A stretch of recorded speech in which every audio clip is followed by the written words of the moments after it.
इस एपिसोड के स्टार्टिंग में हम देखते हैं कि कुछ स्टूडेंट्स जंगल की तरफ जा रहे होते हैं जहाँ पर लिखा होता है बीवेयर ऑफ बॉर्स। तभी उनमें से एक स्टूडेंट को एनजू को आवाज लगाता है। तभी वो लोग उसे दूर खड़ा हुआ देखते हैं और उससे बोलते हैं तुम वहाँ क्या कर रहे हो। तो कोएनजी बोलता है बस मैं अपनी जगह पर खड़ा हूँ सबसे ऊपर। और ऐसा बोलकर फिर वो नीचे कूद जाता है और बाकी लोग बहुत परेशान हो रहे होते हैं। तभी उनका प्रेसिडेंट बोलता है कि मुझे उसको वापस लेके आना होगा, लेकिन उसके पैर में चोट लगी होती है इसलिए वो चल नहीं पाता, क्योंकि उन लोगों ने पहले ही 9 किलोमीटर पहाड़ पर चढ़ाई कर चुके थे, इसलिए कोएनजी के पैर में चोट लगी हुई थी। तभी एक बंदा कहता है कि तुम बहुत बेकार ग्रुप लीडर हो, तुम हम सबको स्लो कर रहे हो और हम तुम्हें स्लो करने नहीं देंगे, तो हम जा रहे हैं। ये बोलकर वहाँ से कुछ स्टूडेंट्स चले जाते हैं। तभी प्रेसिडेंट बोलता है कि अगर वो कर सकते हैं तो मैं क्यों नहीं कर सकता। तभी हाशिमोटो बोलता है कि तुम मेरे कंधे का सारा लेकर चल सकते हो। तो इस पे प्रेसिडेंट बोलता है कि तुम लेट हो जाओगे। तभी कोएनजी बोलता है कि अगर तुम्हारा पैर हमारे फाइनल एग्जाम से पहले ठीक नहीं हुआ तो ये और भी बुरा हो सकता है। फिर हम दूसरे सीन में कोएनजी को देखते हैं जो कि बोर के पास कुछ कर रहा होता है। तभी वहाँ पर अनोकोजी आ जाता है, कोएनजी से पूछता है कि तुम क्या कर रहे हो यहाँ पर। तब कोएनजी अनोकोजी को बताता है कि मैंने इस बोर को लड़ाई में हरा दिया है। और फिर वो अनोकोजी को बोलता है कि मैं तुम्हारे पीछे ही हूँ। फिर वो अनोकोजी से पूछता है कि अब तुम्हें मेरी कोई जरूरत है क्या। तो अनोकोजी बोलता है कि हाँ, ग्रुप को तुम्हारी जरूरत है। तो कोएनजी बोलता है कि मैंने ये चीज बहुत बार सुन ली है, लेकिन तुम देखो ये मेरे ऊपर है। और जैसे वो बोर को अपने पीठ पे रख के जाने वाला होता है तभी अनोकोजी उसका हाथ पकड़ लेता है। तब कोएनजी बोलता है मैं समझा। तब अनोकोजी बोलता है कि तुम क्या समझे। तो कोएनजी बोलता है तो तुम ही हो ड्रैगन बॉय जो कि टेम्ड होकर बना है। तुम औरों को बेवकूफ बना सकते हो, लेकिन मैंने तुम्हारी ताकत का अंदाजा जब ही लगा लिया था जब तुमने मुझको छुआ। तो अनोकोजी कहता है सॉरी, लेकिन तुम हमारे मार्क किए हुए रास्ते में हो। तो कोएनजी कहता है तुम कभी मत डरना, तुम्हारा सीक्रेट मेरे साथ सेफ है। और वो बोलता है तभी तक जब तक कि मैं प्लीज नहीं बोलता। और इस बात पे अनोकोजी उसे छोड़ देता है और वह वहां से चला जाता है। फिर तो इस पे अनोकोजी बोलता है तो उसका मतलब ये किसी के लिए भी झुकने वाला नहीं है। इसके बाद हम रात का सीन देखते हैं जहाँ पर सब उसी बोर को खा रहे होते हैं। और तभी हम देखते हैं एक लड़की वहां से जा रही होती है और उसका कुछ सामान नीचे गिर जाता है और ये अनोकोजी देख लेता है। और उसे देखकर अनोकोजी याद करता है कि ये तो उसके फोन पे लगा हुआ था। और इसके बाद हम देखते हैं कि अनोकोजी उसी लड़की के पास जाता है उसका गिरा हुआ सामान उसे वापस करने के लिए, और वो उसे वापस कर देता है। और वो लड़की उससे बोलती है अगर ये हो जाता तो मेरे लिए बहुत बुरा हो सकता था। और तब वो उससे बोलती कि तुम इसे ढूंढोगे, इसके कितने ही चांसेस थे। तब अनोकोजी उससे पूछता है क्या तुम मुझे जानती हो। तब वो लड़की उसे बताती है कि मैंने तुम्हें हॉरीगेटा के साथ उस रिले रेस में देखा था। और वो उसे बताती है कि क्या तुम उस नागमो को जानते हो, उसकी नजर भी तुम पे है। तो अनोकोजी बोलता है कि हाँ, मैं थोड़ा सा फास्ट हूँ तो मुझे ये मिल गया। और फिर वो बोलता है मैं अभी भी सोच रहा हूँ कि मैं उसके बिछाए हुए जाल से कैसे बाहर निकल सकता हूँ। तो तभी वो लड़की अनोकोजी से बोलती है कि क्यों ना तुम उसको टेक डाउन कर दो, मैं बुरा नहीं मानूंगी उसे नॉकडाउन होता हुआ देखकर। तभी अनोकोजी बोलता है कि मुझे एक रास्ता पता है उसे नॉकडाउन करने का। तो वो लड़की हंसकर बोलती है मैं बस मजाक कर रही थी। तो अनोकोजी उससे पूछता है अगर उससे कोई टेक डाउन करे तो क्या तुम्हें कोई प्रॉब्लम है। तो वो लड़की बोलती है क्या तुम अभी सीरियस हो रहे हो। तो इस पे अनोकोजी बोलता है मुझे नहीं लगता कि तुम बाकी सेकंड ईयर के बच्चों की तरह नागमो की बात मानती होगी। तब वो लड़की बोलती है कि तुम काफी अच्छा सोच लेते हो। फिर वो लड़की बोलती है कि मैं हकीकत में नागमो के सबसे करीब हूँ। फिर वो लड़की बोलती है कि कोई नहीं, अगर तुम्हें कुछ जानना हुआ नागमो के बारे में तो तुम मेरे को बताना, मैं तुम्हें बताऊंगी क्योंकि तुमने मुझे मेरी चीज लौटाई है। फिर अनोकोजी बोलता है कि मेरे पास कुछ सवाल है। फिर वो बोलता है कि जब लड़कियां ग्रुप्स चुन रही थी, और इसके बाद हम लोग अगले सीन में देखते हैं कि यहाँ सब लोग सो रहे होते हैं, तभी एक बच्चा इजाकी से बोलता है क्या मैं तुमसे बात कर सकता हूँ। तो इजाकी बोलता है काश कि तुम नहीं कर सकते। फिर वो बंदा बोलता है कि हमारे पास सिर्फ 2 दिन बचे हुए हैं एग्जाम तक और चीजें हमारे लिए अच्छी नहीं दिख रही है, तो हो सकता है हम एक्सपेल्ड हो जाए। फिर वो बंदा आगे बोलता है कि मैं सॉकर खेला करता था एलिमेंट्री और मिडिल स्कूल में। तभी इजाकी बोलता है कि उसका इससे क्या लेना देना है। तब वो बंदा बोलता है हम बहुत अच्छा खेला करते थे, हम हर साल नेशनल लेवल तक जाया करते थे, मैं टीम में बहुत वैल्यूएबल पर्सन नहीं था बट मैं बहुत अच्छा खेला करता था। तभी इजाकी बोलता है तो तुम क्या बताना चाहते हो। तो वो बंदा बोलता है लेकिन हर कोई जब नेशनल में स्पॉट पाने के लिए लड़ रहे होते हैं, मेरा भी उसमें हिस्सा हुआ करता था लेकिन पूरे तरीके से नहीं। वो ऐसा महसूस होता था जैसे मैं उनसे बिलोंग ही नहीं करता। तो इस पे इजाकी बोलता है तुम तो अब सॉकर टीम में भी नहीं हो। तो वो बंदा बोलता है हाँ, एक समय पे मैंने सीक्रेटली स्मोकिंग करना स्टार्ट कर दिया था। तो इजाकी बोलता है और तुम पकड़े गए और तुम्हें टीम से बाहर निकाल दिया गया है ना। तो वो बंदा बोलता है नहीं, मैंने उसे अच्छे तरीके से छुपा लिया था, लेकिन मुझे हमेशा लगता था कि मैं एक आउटसाइडर हूँ, तो मैंने सॉकर खुद ही छोड़ दिया। मैं इस पे अभी भी पछताता हूँ। जब भी मैं उस आदमी को देखता हूँ जिसके साथ मैं खेला करता था, तभी हम देखते हैं क्लास प्रेसिडेंट जग चुका होता है और वो बंदा बोलता है कि मैं सोचता हूँ उनके बारे में कि कैसे मैं उनके साथ यहाँ पे बाहर आ गया। तभी एक बंदा बोलता है कि तुम्हारा क्या, तुम बचपन में क्या क्या करते थे। तो हासाकी बोलता है नहीं, मेरे पास कुछ बताने लायक नहीं है। तभी क्लास प्रेसिडेंट बोलता है कि मैं बचपन में अपनी पढ़ाई पर फोकस किया करता था, मैं उतना ज्यादा बेहतर नहीं था एथलीट में और मुझे उससे बदलने का कोई भी रास्ता नहीं मिला। तो वो बंदा बोलता है तो तुम इसी तरीके से स्टार स्टूडेंट बन गए। तो क्लास प्रेसिडेंट बोलता है हाँ, मैं अपने एकेडमिक स्किल्स में बिलीव किया करता था जो कि मुझे क्लास ए में ले जाएगा। और और ये चीज खत्म हुई क्लास डी में। और इससे पहले मैं जान पाता मेरा पूरा उल्टा हो गया था। सूडो क्लास के लिए बहुत ज्यादा करने लग गया था जितना मैं किया करता था। और अब भी मैं सेम हूँ, आइलैंड पर भी और स्पोर्ट फेस्टिवल में भी। और इस बात पर वो रोने लग जाता है। तभी एक बंदा उठ के इजाकी से माफी मांगता है। तभी वो बंदा बोलता है लीडर सबके लिए एक एग्जाम्पल है लेकिन मैं नहीं। तभी वो बंदा बोलता है ठीक है अब भूल जाओ सब कुछ। फिर वो बंदा सोने चले जाता है, लेकिन सोने से पहले वो बोलता है कि तुमसे ऑर्डर लेना ये मुझे बहुत परेशान करता है, लेकिन इस पूरे ग्रुप में कोई नहीं है जो तुम्हारा तरह लीड कर सके। तभी एक बंदा बोलता है ये ग्रुप कम से कम उन लूजर्स से तो बढ़िया ही है। तभी एक बंदा उठकर बोलता है कि तुम लूजर्स किसको बोल रहे हो, और सब हंसने लग जाते हैं। और फिर हम अगले सीन में देखते हैं सुबह हो जाती है और सब लोग सफाई कर रहे होते हैं। तभी हम देखते हैं क्लास प्रेसिडेंट बाल्टी में पानी भर कर ले जा रहा होता है, लेकिन उसके पैर में चोट लगने की वजह से वो उठा नहीं पाता है। लेकिन उसके पैर में चोट लगे होने की वजह से वो उठा नहीं पाता है। तभी उसकी मदद करने के लिए वहाँ इजाकी आ जाता है और वो उससे बोलता है तुम अपने पैर को रेस्ट दो। तो क्लास प्रेसिडेंट बोलता है लेकिन तभी वो बोलता है अगर तुम्हारा एग्जाम तक पैर ठीक नहीं हुआ तो हम लोग क्या करेंगे तुम्हारे बिना। और उसके बाद वो बोलता है अगर तुम मेरी सही में मदद करना चाहते हो तो तुम मेरे एग्जाम में मदद कर सकते हो, 120 पॉइंट तुम्हें मुझे देने चाहिए। और जैसे ही वो बाल्टी लेके आ रहा होता है तभी कोएनजी से बोलता है तुम कितने अच्छे हो छोटे गुंडे। तो वो कोएनजी को बोलता है चुप करो वरना तुम मरोगे। तभी क्लास प्रेसिडेंट बोलता है कि कल के रिले रेस के लिए मैं तुम्हारे लिए एक स्ट्रेटेजी बनाऊंगा। फिर वो आगे बताता है कि हर एक ग्रुप मेंबर को एक मिनिमम रिक्वायरमेंट डिस्टेंस पे आना होगा, लेकिन अगर कोई स्टूडेंट दूसरे स्टूडेंट से ज्यादा दौड़ता है तो उसके लिए कोई भी रूल एंड रेगुलेशंस नहीं होंगे। तो एक बंदा कहता है तो तुम्हें बेस्ट रनर चाहिए जो ज्यादा से ज्यादा डिस्टेंस को कवर कर सके। तो क्लास प्रेसिडेंट बोलता है हाँ मुझे पता है ये इजी नहीं होगा माउंटेन टेरेन्स पे। तभी इजाकी बोलता है ठीक है मैं ज्यादा दौड़ूंगा, मैं तुम्हारा लोड कम करूंगा। फिर हाजीमोटो भी बोलता है तो इसमें मुझे भी जोड़ लो। तो एक बंदा बोलता है एल्बर्ट तुम्हारा क्या। तो एल्बर्ट बोलता है वो फास्टनर है लेकिन उसका स्टेमिना उतना अच्छा नहीं है जितना तुम सोच रहे हो। तभी एनोकोजी भी बोलता है तो ठीक है मैं भी थोड़ा बहुत कर सकता हूँ। तभी क्लास प्रेसिडेंट बोलता है कि अब सब कुछ मेरे पे छोड़ दो। तो इस पे एनोकोजी कहता है कि अपनी उम्मीद को ज्यादा मत बढ़ाना। और फिर दूसरे सीन में हम गर्ल्स को देखते हैं। उसके बाद हम देखते हैं कि वहाँ से बॉयज का ग्रुप जा रहा होता है और तभी हम देखते हैं जिसका सामान एनोकोजी ने वापस किया था वो एनोकोजी को कुछ दे रही होती है। इसके बाद हम दूसरे सीन में देखते हैं यहाँ पर एक लड़की बैठ के रो रही होती है। तभी एनोकोजी वहाँ के बोलता है कि तुम यहाँ रो रही हो। तब वो लड़की बोलती है मैं रो नहीं रही हूँ। तभी एनोकोजी उससे बोलता है क्या तुम कल के एग्जाम को लेके चिंता में हो। तो वो लड़की बोलती है कि मैं होरिकिटा के लिए चिंता कर रही हूँ। तो एनोकोजी बोलता है कि उसको लेके क्या चिंता करना। तब वो लड़की बोलती है कि होरिकिटा हमेशा से वन मैन आर्मी है और हम लोग उसे स्लो करेंगे। उसने अपने आप को कई बार सेक्रीफाइस किया सिर्फ हमें बचाने के लिए और वो फिर से कर रही है नागमो का चैलेंज लेकर। और ऐसा कुछ नहीं है जिससे हम उसकी मदद कर सके। तो एनोकोजी फिर से बोलता है क्या यही पक्का रीजन है जिसकी वजह से तुम चिंता कर रही हो। तब वो बोलती है क्या तुम्हें कोई हिंट नहीं मिला इससे। फिर वो बोलती है भूल जाओ मैंने कुछ भी कह दिया। वहाँ से चली जाती है। फिर हम लोग दूसरे सीन में देखते हैं यहाँ पर सब लोग सो रहे होते हैं। तभी हाजीमोटो उठ कर कहीं जाने लग जाता है और तभी हम देखते हैं एनोकोजी भी उठ जाता है। और फिर हम देखते हैं एनोकोजी पेड़ के पीछे से छुप कर उन लोगों को देख रहा होता है और वहाँ पर हाजीमोटो और रुइन होते हैं। और तभी हम देखते हैं वहाँ पर दो लोग और आ जाते हैं,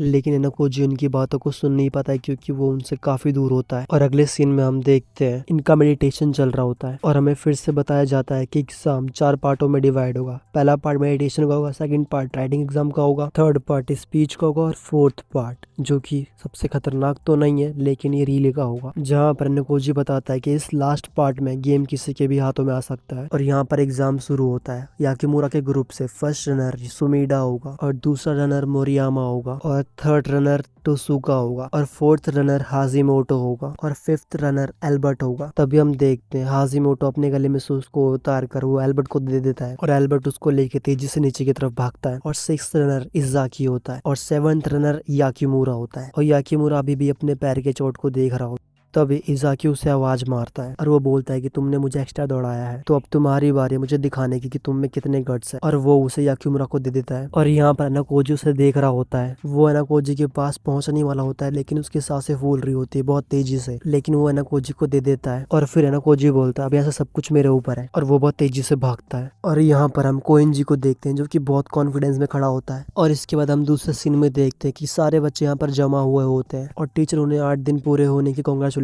देती है और उन्हें बताया जाता है तुम्हारा एवरेज स्कोर लास्ट ईयर के एवरेज स्कोर से हाईयर है। सभी बॉयज और ग्रुप बॉर्डर लाइन से ऊपर है तो कोई भी एक्सपेल्ड नहीं होगा। और ये बात सुनकर सब बहुत खुश होते हैं और उन्हें बताया जाता है कि जिसने सबसे हाई स्कोर किया है वो होरिगेटा मानबुओ का ग्रुप है क्लास 3A से। तभी वहाँ पर एक बंदा आकर कहता है कांग्रेचुलेशन होरिगेटा। तभी होरिगेटा बोलता है मैं डरा हूँ क्योंकि तुमने नागमो को खो दिया है। तब वो बंदा बोलता है कि मेरे पास कुछ है। तभी टीचर उन्हें बताते हैं कि गर्ल के साइड से एक ग्रुप है जो कि बॉर्डर लाइन के नीचे है। फिर टीचर उन्हें उस ग्रुप का नाम बताता है, एक कारा मोमो क्लास 3B। और तभी वो बंदा हंसने लग जाता है। तभी एक बंदा पीछे से आता है और बोलता है तुमने क्या किया नागमो। तब वो उसे बोलता है कि अभी रुको, अभी अनाउंसमेंट डन नहीं हुई है। तो युकिमुरा बोलता है फुजिमा की किसके बारे में चिंता कर रही थी, वो ग्रुप लीडर क्लास 20 से है। तो अनाकोजी बोलता है ग्रुप लीडर प्रॉब्लम नहीं है। फिर वो आगे बोलता है ये वो है जिससे वो बात कर रही थी। तभी टीचर बोलते हैं कि कारा मोमो और जिसका नाम वो लेगी वो स्पेल्ड हो जाएंगे। और एक कारी मोमो ताचिबाना काना का नाम लेती है। तभी अनाकोजी मन ही मन में कहता है कि ये सारा सब कुछ नागुमो ने किया है। वो डायरेक्ट कन्फ्रंटेशन सब फेक था, वो शुरुआत से ही ताचिबाना काने को टारगेट कर रहे थे। फिर अनागोजी आगे बताता है कि नागुमो उस लड़की को यूज कर रहा था ग्रुप बनाने के लिए। वो थ्रेशोल्ड से नीचे गिरे से कोई ना कोई वजह है ताचिबाना काने को डाउन करने की। तब वो ताचिबाना से कहता है कि तुम मेरे पास क्यों नहीं आई। फिर ताचिबाना कहती है कि मैं जानती थी कि मैं तुम्हारा सिर्फ बोझ बढ़ा रही हूँ। तभी वो आदमी बोलता है कि क्या मस्त दोस्ती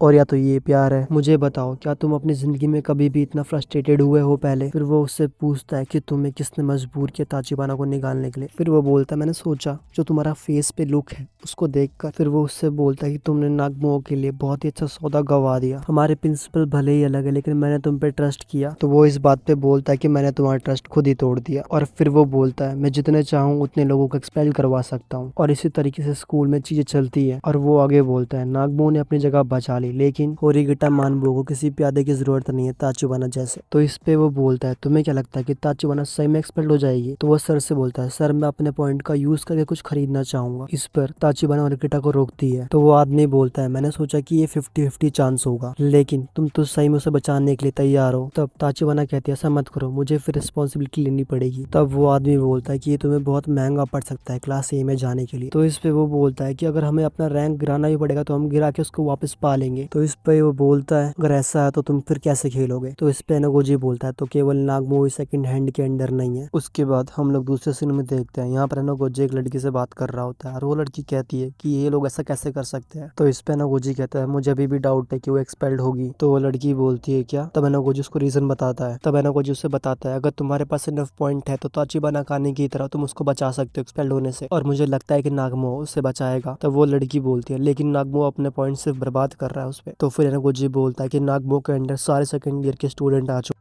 तो ये उसके लिए बर्बादी नहीं होगी अगर वो सबके पॉइंट इकट्ठा करके अपने पास रख लेता है तो। लेकिन इसका ठीक बिल्कुल उल्टा होगा मानबुओ के लिए क्योंकि उसके पास सिर्फ उसके ही पॉइंट होंगे किसी को बचाने के लिए। तब वो लड़की कहती है कि ये लोग तो बहुत गंदे तरीके से खेल रहे हैं। तब एनागोजी बोलता है कि मुझे लगता है कि नागमो ऐसे ही खेलता है। तभी हम देखते हैं वहाँ पे कुछ और लोग आ जाते हैं और वो अपने बारे में बातें करने लग जाते हैं और तभी दोनों उनको देखने लग जाते हैं। तभी एनागोजी बोलता है अब हमें अलग हो जाना चाहिए। और जैसे ही वो जाने वाला होता है तभी वो लड़की बोलती है कि मुझे तुमसे कुछ और भी पूछना है। तभी एनागोजी रुक जाता है और वो उससे कहती है क्या होगा अगर मैं भी सेम सिचुएशन में आ जाऊं तो। तब एनागोजी बोलता है मैं तुम्हें एक्सपेल नहीं होने दूंगा, मैं वो सब कुछ करूंगा जो मुझको करना पड़ेगा। और इसके बाद एनागोजी वहां से चला जाता है और एनागोजी फिर अपने आप से बोलता है कि यहाँ से अब हमारे हर एक ग्रेड में और स्टूडेंट्स आने लग जाएंगे। और इसके बाद एनागोजी बोलता है क्या हम एक से दूसरे एडवांस स्कूल जाते रहेंगे। तो गाइस इस वीडियो में सिर्फ इतना था। अगर आपको वीडियो पसंद आए तो वीडियो को लाइक करके चैनल को सब्सक्राइब कर देना और अपने दोस्त का शेयर कर देना। तब तक के लिए stay happy and stay watching.